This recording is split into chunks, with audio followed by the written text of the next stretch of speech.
William Buckle was one of two English sailors, brothers, who jumped ship in Santa Barbara, or maybe in Los Angeles, but probably in Santa Barbara in the late 1820s, and came north to the Monterey area after the great drought of 1828, 1829, and settled there.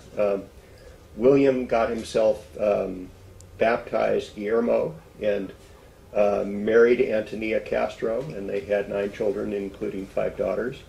And he obtained a Mexican land grant centered on the area of Davenport, north of Santa Cruz, which he called La Carbonera, which means the charcoal burners. And this is set. It's called Wild Mustard Remembers, and I stole the title Wild Mustard Remembers as a phrase in a poem by the San Jose poet Lorna D. Cervantes. If you don't know her work, you should go hunt it up, because she is a treasure of Northern California culture. Wild Mustard Remembers, La Carbonera, Lammas, 1842. Lammas is a Celtic holiday, August 1st. Wild Mustard Remembers, La Carbonera, Lammas, 1842. When no rain fell for 22 infernal months, to spare the forage before it failed, we tried stampeding droves of horses over ocean cliffs. We penned them in corrals to starve. We slaughtered cattle in numbers surpassing our capacity to flay or cure the hides and rescue a return from the disaster by trade with Yankee smugglers. And still the herds remaining grazed the native grasses down to the barren root before the feast of their parched carcasses gorged vultures and coyotes.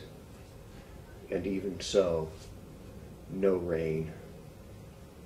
It was afterward, once the climate's seasonal storms resumed their cycle, that the alien mustard weed took hold here, spreading farther north each year. Already my younger daughters have never seen this countryside arrayed in March otherwise than in mustard gold.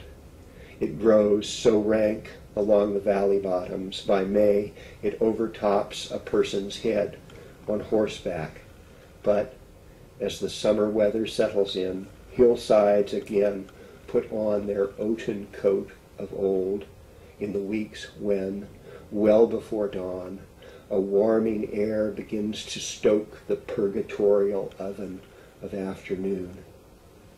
Wisest to rest out the heat within a cool retreat, shifting from shade to shade among the oak and aromatic bay, as morning shadows dwindle to a line, a breath, and pause, and change direction while time hangs aloof, suspended in the balance of the sun. Or from a sheltered cleft gaze out upon the lion-colored landscape with its indecent contours, the hollows buttocks have, the dimples of a shoulder. At dusk, the deer and cougar disappear while motionless against its pelt of brittle grasses, when lamps are lighting in the valley's lap and the emerging stars construct the vault of night.